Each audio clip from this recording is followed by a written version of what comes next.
बिस्मिल्लाहिर्रहमानिर्रहीम। अस्सलाम वालेकुम प्यारे दोस्तों, आज का वाक़या यकीनन आपने पहले कभी नहीं सुना होगा।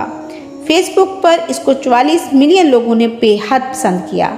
लिहाजा आपसे गुजारिश है कि आप इस वाक़ये को आखिर तक ज़रूर देखिएगा। माइस्कीना की मगरूर बहू ने माइस्कीना की मुर्गियों और मुर्गे के साथ ऐसी शर्मनाक हरकत की, जिसके बाद इस औरत की ऐसी हालत हुई कि वहां पर मौजूद तमाम लोग इस्तिग़फ़ार करने पर मजबूर हो गए। ये बहुत अरसा पहले की बात है कि एक गांव में दो मियाँ बीवी रहते थे। अल्लाह ताला ने इन्हें एक खूबसूरत बेटे से नवाजा था जो सिर्फ 5 साल का था। गुर्बत इस कदर थी कि दिन में एक वक्त की रोटी मैसर होती थी और बाकी वक्त फाके होते थे। माइस्कीना का शोहर मेहनत मजदूरी करता था और माइस्कीना अपने बच्चे की देखभाल करती थी और फारग वक्त में अल्लाह की इबादत में मसरूफ़ रहती थी। शाम को जो शोहर कमा कर लाता, इसमें रूखी सूखी खाकर गुजारा करते।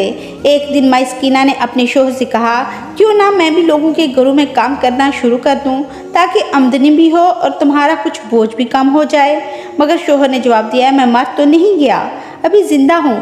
मेरे होते हुए तुम लोगों के जूठे बर्तन दोगी, ये मैं होने नहीं दूंगा।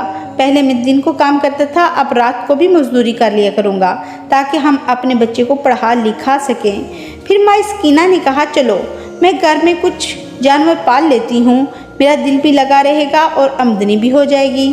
शोहर ने कहा, जैसे तुम्हारी मर्जी। माइस्कीना साथ वाले घर में गई, जो घर एक ज़मींदार का था। ज़मींदार के पास बहुत सारे मवेशी थे। माइस्कीना ने ज़मींदार से दरख्वास्त की कि एक बकरी दे दे। ज़मींदार एक नेक आदमी था, इसने ऐसा ही किया। माइस्कीना हर वक्त बकरी की देखभाल में लगी रहती। एक दिन जब वो बकरी के लिए घास लेने गई तो वापसी पर इसने देखा कि एक मुर्गी दरिया में बह रही है। माइस्कीना ने मुर्गी को बचाया और अपने घर ले आई। मुर्गी ने अंडों पर बैठना शुरू किया और कुछ वक्त के बाद चूजे निकल आए। इसी दौरान माइस्कीना की बकरी ने भी बच्चे दिए और इनका आंगन जानवरों से भर गया और माइस्कीना खुशी से नहाल थी। ओके, मेरा बेटा इन्हें देखकर कितना खुश होगा और मैं इन बच्चों से बहुत देखभाल किया करूँगी। माइस्कीना को ये नहीं पता था कि इसकी ज़िंदगी में कैसा वक्त आने वाला है, कैसी क़यामत इन पर टूटने वाली है। फिर शाम को माइस्कीना के दरवाजे पर दस्तक हुई तो माइस्कीना ने दरवाज़ा खोला। क्या देखती है कि एक चारपाई पर इसका शोहर खून में लथपथ कपड़ों में लेटा हुआ है और वो लोग माइस्कीना को बताते हैं कि मजदूरी के दौरान बिल्डिंग गिर गई थी, जिसमें कई मजदूर जान से गए। इसमें आपके शोहर भी शामिल हैं। माइस्कीना पर गम के पहाड़ टूट पड़े और बेटा माँ से यही कहे जा रहा था कि हमें किसी के सहारे छोड़ के इस दुनिया से चले गए, अब हम तुम्हारे बगैर कैसे जिएंगे। लेकिन होता तो वही है जो अल्लाह को मंजूर होता है, क्योंकि अल्लाह पाक ने इंसान के लिए कुछ बेहतर ही सोच रखा होता है। जैसे तैसे करके माइस्कीना के शोहर को सुपुर्द खाक किया गया और आहिस्ता आहिस्ता वक्त गुजरता गया। उधर माइस्कीना की मुर्गी के 21 दिन पूरे हो गए तो इसकी मुर्गी ने बहुत सारे चूजे निकाले जो सहन में चू चू करते फिरते थे। माइस्कीना की बकरी ने भी 3 बच्चे दिए।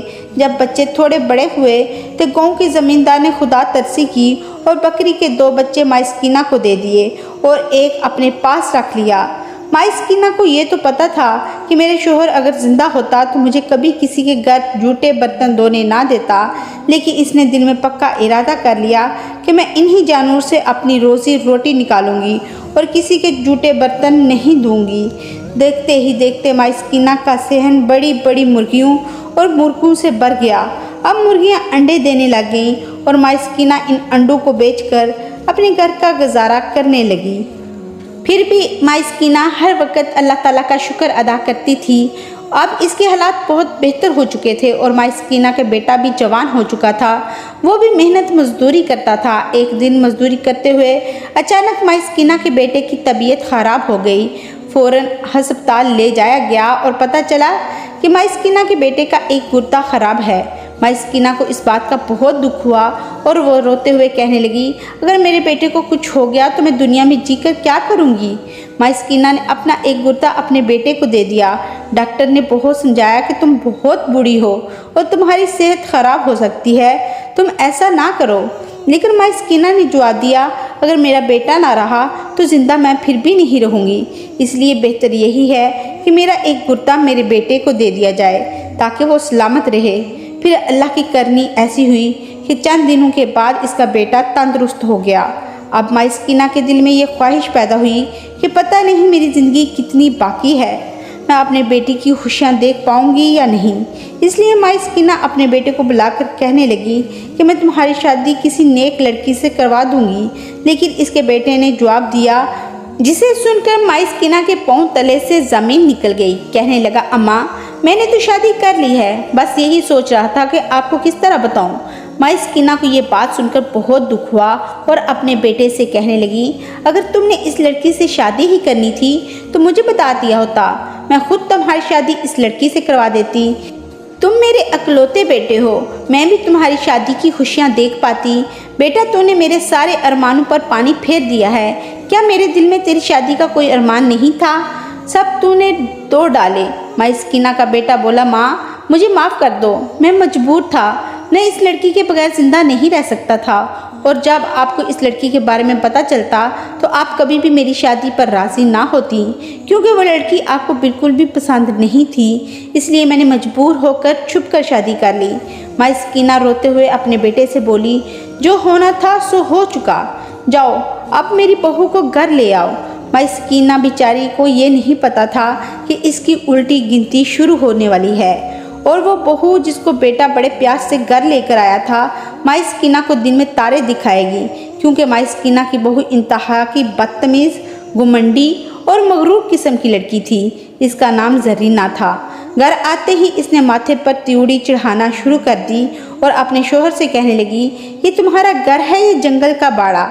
ये तुम मुझे कहाँ लेकर आए हो? मैं इस घर में कैसे रहूँगी? देखो जानवरों ने कैसे पूरे घर को गंदा कर रखा है, और ऊपर से ये मुर्गियाँ, मुझे इन मुर्गियों से सख्त नफरत है। ये जगह जगह गंद करती हैं। और तुम्हारी माँ को क्या शौक चढ़ा हुआ है कि मुर्गे मुर्गियाँ पाल रखी हैं? इसका शोहर कहने लगा, देखो जरीना, जब से मेरे बाप का साया मेरे सर से उठा है, मेरी माँ ने इन्हीं मुर्गियों के ज़रिए घर का खर्च चलाया है। इनके अंडे बेचकर मेरी पढ़ाई लिखाई का ख्याल रखा और इन्हीं जानवरों में मेरी माँ की जान बसती है। वैसे भी अल्लाह ताला उस बंदे को सख्त नापसंद करता है जो जानवरों से नफरत करे। इतनी बात सुनते ही जरीना नाक फुलाकर अपने कमरे में चली गई। जब सुबह हुई तो माई सकीना का बेटा अपने काम पर चला गया और अपनी बीवी को समझा कर गया कि मेरी माँ का ख्याल रखना, मेरी माँ कुछ बीमार सी रहने लगी है। ये कहकर वो चला गया, लेकिन इसके जाते ही जरीना ने अपनी सास को आवाज़ लगाई, ऐ बुढ़िया ज़रा जल्दी से मुझे एक कप चाय बना दे, मुझे सुबह सुबह चाय पीने की आदत है। माई सकीना के तो होश उड़ गए। फिर सोचने लगी, चलो अभी नई नवेली दुल्हन है, आहिस्ता आहिस्ता सुधर जाएगी। माई सकीना ने जल्दी से बकरी का दूध दोया और अच्छी सी चाय बनाकर अपनी बहू के कमरे में ले आई। जब जरीना ने चाय का एक घूंट पिया तो कहने लगी, ये क्या, तुम्हें चाय बनाने की तमीज़ नहीं है? चाय में से तो इतनी गंदी बू आ रही है, क्या तुमने आग जलाकर सारा धुआं चाय में डाल दिया है और ये ठंडी चाय मेरे सर पर दे मारी है? माई सकीना बोली, बेटी मैं तो अभी अभी चूल्हे से उतार कर चाय लेकर आई हूँ, ठंडी कैसे हो गई? और मेरी इन बूढ़ी हड्डियों में अब इतनी जान नहीं कि आग ठीक से जला पाऊँ। अगर धुएं की वजह से चाय में कोई मसला हो गया है तो बेटी कोई बात नहीं, मैं तुम्हें दोबारा चाय बना कर देती हूँ। जरीना बोली, बस बस रहने दो, अब इस घर में मेरी मर्जी चलेगी, तुम्हारी नहीं। क्या तुम ये घर में जंगल खाना खोल रखा है? प्यार से कह रही हूँ, इस मुर्गे मुर्गियों को कहीं बेच दो। ये सारा दिन चीख चीख कर मेरा दिमाग ख़राब कर देते हैं, और ख़ास तौर पर ये जो तुम्हारा मुर्गा है, जब अजान देना शुरू करता है तो मुझे जहर की तरह लगता है। और एक तुम्हारा बेटा नखट्टू और कामचोर को इतनी खूबसूरत बीवी मिल गई और इसे इज्जत रास नहीं आई, ऊपर से माँ को देख लो कि इसे एक कप चाय बनाने की तमीज़ नहीं। माई सकीना ये बात सुनकर चुपचाप अपने कमरे में जाकर मसल्ला बिछाकर बैठ गई और अल्लाह ताला से दुआ करने लगी, रो रो कर दुआएं मांगने लगी और कहने लगी, वाह मौला तेरे रंग क्या, ऐसे दिन दिखाने के लिए मुझे ज़िंदा छोड़ा था। अगर शाम को अपने थके हारे बेटे को बताऊंगी तो वो क्या सोचेगा? ऐ अल्लाह मेरी इस बहू को हिदायत दे। जब शाम हुई तो माई सकीना का बेटा मेहनत मजदूरी कर घर वापस आया। क्या देखता है कि माई सकीना के हाथ कांप रहे हैं और वो सहन में झाड़ू लगा रही है, जबकि इसकी बीवी आराम से चारपाई पर लेटी मोबाइल देखने में मसरूफ़ है। जब जरीना ने अपने शोहर को आते देखा तो फ़ौरन अपनी सास के करीब गई और कहने लगी, अरे अम्मा तेरी हड्डियों को सुकून क्यों नहीं आता? तू टिकती क्यों नहीं है? अब तेरी बहू आ गई है ना काम करने के लिए, तो क्यों बार बार हाथ उठाकर काम करने लग जाती हो? बस तो अब आराम कर, मैं हूँ ना काम करने के लिए। माइस्कीना का बेटा ये सुनकर दिल ही दिल में बहुत खुश हुआ और सोचा, अल्लाह का शुक्र है मेरी बीवी मेरी माँ का कितना ख्याल रखती है। माइस्कीना चुपचाप आकर चाय पर बैठ गई। इसका बेटा अपनी माँ को समझाने लगा, अम्मा अब तेरी बहू आ चुकी है, तुझे ये सारे काम करने की ज़रूरत नहीं। माइस्कीना बोली, हाँ बेटा मैं जानती हूँ, बस थोड़ी देर फारग बैठी थी तो सोचा बैठे बैठे इंसान बीमार हो जाता है तो मैंने उठकर थोड़ा सा काम कर लिया। अब तो जब भी इसका बेटा काम पर जाता है इसकी बहू का मामूल बन चुका था अपनी सास से सारे घर का काम करवाना और इस पर अपना हुक्म चलाना। एक दिन काम करते करते इस बूढ़ी औरत को भूख लग गई। वो फौरन किचन में गई और इसकी बहू भी पीछे पीछे आ गई और कहने लगी, ए बुढ़िया हर वक्त तू रोटियां ही क्यों तोड़ती रहती है? ज़रा सा काम जो कर दो तो तेरी सांस चढ़ जाती है और रोटी की तुझे बड़ी फिक्र रहती है। जा जितना भी बाहर काम पड़ा है पहले वो कर ले, बाद में रोटी खाना। माइस्कीना बोली, जरीना बेटी मैं बीमार हूँ, भूख से बुरा हाल हो रहा है और मुझे फिर दुआ भी खानी है, इसलिए मैंने सोचा थोड़ी सी रोटी खा लूँ, खाली पेट दुआ नहीं खाई जाएगी। जरीना बोली, कुछ देर और रोटी ना खाएगी तो मर जाएगी, पहले काम ज़रूरी है, रोटी खाने के लिए मुफ्त की रोटियां थोड़ी तूने तोड़नी है। माइस्कीना गिरते पड़ते कामों में मसरूफ़ हो गई। काम करते करते इसे याद आया कि आज सुबह से इसने अपनी मुर्गियों को दाना नहीं डाला। जब वो मुर्गियों को दाना डालने लगी तो जरीना ने इसके बालों से पकड़कर पीछे खींचा और कहने लगी, एक दिन तेरी सारी मुर्गियां दाना नहीं खाएंगी तो मर जाएंगी। माइस्कीना की आंखों में आंसू आ गए और वो बोली, बेटी खुदा का वास्ता है मुझे रोटी नहीं खाने देती तो ना खाने दे, लेकिन इन बेज़ुबान मुर्गियों का क्या कसूर है? मुझे इन्हें तो दाना डालने दो।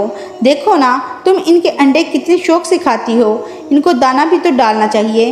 इतना बोलने की देर थी कि जरीना ने घर में हंगामा बर्पा कर दिया और बोली, अगर तुमने मुझे ये ताने दोगी तो मैं तेरी मुर्गियों के अंडे खाती हूँ तो आज या तो तेरी मुर्गियाँ बचेंगी या फिर तू बचेगी। इतने में जरीना का शोहर घर आ गया। जरीना ने फौरन अपनी सास से कहा, अम्मा अब इन मुर्गियों की जिम्मेदारी भी मेरी है, तू क्यों इन कामों की फिक्र करती है? मैं हूँ ना सब कुछ संभालने के लिए। माइस्कीना ने जब पीछे मुड़कर देखा तो इसका बेटा घर आ चुका था। वो चुपचाप उठी और अपने कमरे में जाकर लेट गई। उधर जरीना अपने शोहर से कहने लगी, आज तो मान जी ने हद कर दी, मेरे कहने के बावजूद भी उठकर सारे घर के काम कर लिए। अगर ये बीमार पड़ गई तो मुझे ही डांटना है ना? तू ही बता क्या करूं, कैसे समझाओ अम्मा जी को? जरीना का शोहर बोला, जो भी है माँ को काम मत करने दिया करो, बस तुम मेरी माँ का ख्याल रखा करो, बदले में अल्लाह ताला तुम्हें इसका अजर देगा। मेरी माँ ने मेरे लिए बहुत तकलीफ़ें बर्दाश्त की हैं, यहाँ तक कि अपना एक बुर्ता भी मुझे दे दिया है ताकि मेरी ज़िंदगी बच सके। इसलिए जितनी भी मेरी बाकी की ज़िंदगी बची है, जब तक मेरी माँ जिंदा है मैं इसकी खिदमत में ही गुजारूंगा।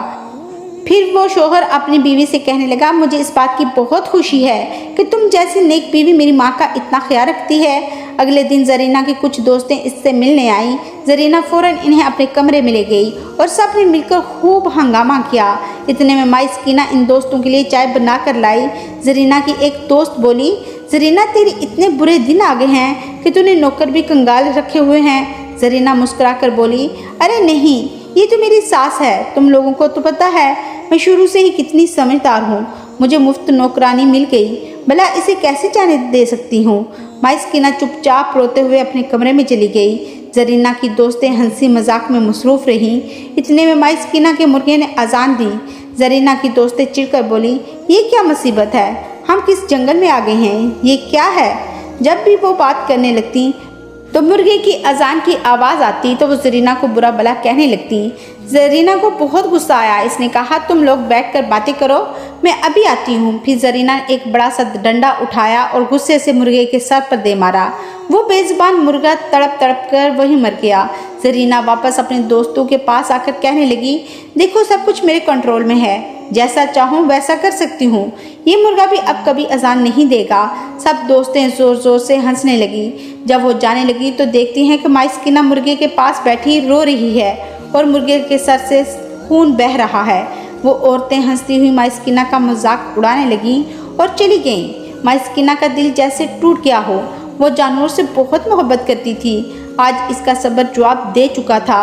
इसने अपनी झोली उठाई और कहा, या अल्लाह तो अपना मौजज़ा दिखा। इस बेज़बान मखलूक के साथ ऐसा सलूक इसलिए किया गया कि ये तेरी इबादत कर रहा था। अब मेरी बर्दाश्त ख़त्म हो गई है। फिर माँ स्कीना ने सब्र के साथ एक मिट्टी का गड़ा खोदा और अपने मुर्गे को दफन कर दिया। अपने कमरे में जाकर जाए नमाज बिछाकर अल्लाह ताला की इबादत में मसरूफ़ हो गई। इतने ज़रीना के कमरे में चीखने की आवाज़ें आने लगी। माँ स्कीना ने कहा, या अल्लाह खैर, और जल्दी से ज़रीना के कमरे की तरफ भागी। वहाँ देखा तो ज़रीना ज़मीन पर पड़ी झटके खा रही है और इसके मुंह से मुर्गी जैसी आवाज़ें निकल रही हैं। महल्ले के लोग भी जमा हो गए। किसी ने माँ स्कीना के बेटे को इत्तला दी कि तुम्हारी बीवी की तबीयत बहुत ख़राब है और फ़ौरन घर आया और ज़रीना को अस्पताल ले गया। डॉक्टर ने इसकी हालत देखकर कहा, आज तक ऐसा मरीज़ नहीं देखा जिसके मुंह से मुर्गी जैसी आवाज़ें निकल रही हों। ये क्या माजरा है? बहुत इलाज करने के बाद भी वो घमंडी औरत ठीक ना हो सकी। डॉक्टर ने ज़रीना के शोहर को बताया कि इस बीमारी का इलाज अभी तक दरियाफ्त नहीं हो सका। आप अपनी बीवी को घर ले जा सकते हैं। ज़रीना का शोहर ऐसे ही रोता बिलखता हुआ अपनी बीवी को घर ले आया। इर्द गिर्द के लोग भी जमा हो चुके थे। जब वो मुर्गी जैसी आवाज़ मुंह से निकालती, इर्द गिर्द के लोग हंसना शुरू कर देते और इसका मजाक उड़ाते। माँ स्कीना का बेटा अपनी माँ के पास आया और कहने लगा, अम्मा, मेरी समझ से बाहर है। मेरी इतनी नेक बीवी को अल्लाह ताला ने कैसी सज़ा दे दी। मेरी तो बीवी बहुत अच्छी थी। माँ, ये मेरे साथ क्या हो गया? माँ स्कीना के आंखों में आंसू आ गए।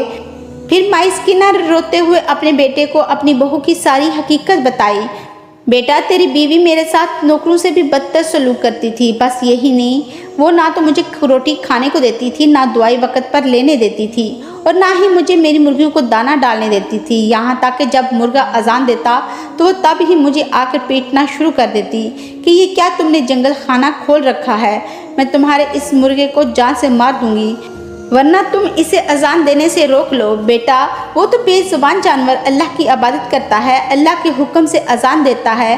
तुम्हारी बीवी यहाँ तक जुल्म नहीं करती थी। कल तो इसने हद ही कर दी। जब मुर्गे ने अजान दी तो इसके हाथ में मोटा सा डंडा था। इसने मुर्गे के सर पर दे मारा। मुर्गा तड़प तड़प कर वहीं मर गया। इसी वजह से बेटा, इस पर अल्लाह का अजाब नाजिल हुआ है।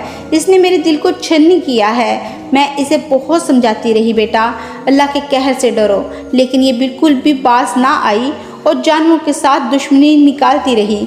मैं सब तुम्हें इसलिए नहीं बता पाई कि मेरे बेटे का घर बर्बाद हो जाएगा। सकीना का बेटा सिसक सिसक कर रो रहा था और सोच रहा था कि इस औरत ने कैसा निकाब पहना हुआ था जो मुझे नज़र नहीं आया।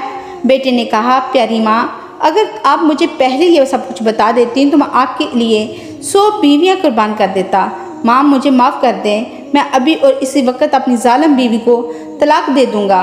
जब बेटा गुस्से में ज़रीना के कमरे में गया तो क्या देखता है कि ज़रीना चारपाई पर नीम बेहोश पड़ी हुई है। शोहर को देखते ही वो चीखने लगी और कहने लगी, ये मुर्गियों की आवाज़ें मुझे पागल कर रही हैं। मुझे नींद नहीं आती, सुकून नहीं मिल रहा। जैसे ही मेरी आंख लगती है, ख्वाब में देखती हूँ कि मैं कब्र में पड़ी हूँ, बिल्कुल बरहना हूँ। मेरे जिस्म को बहुत सी मुर्गियाँ और मुर्गे नोच रहे हैं, जख्म कर रहे हैं और कुछ मुर्गियाँ मेरी आंखें निकाल रही हैं।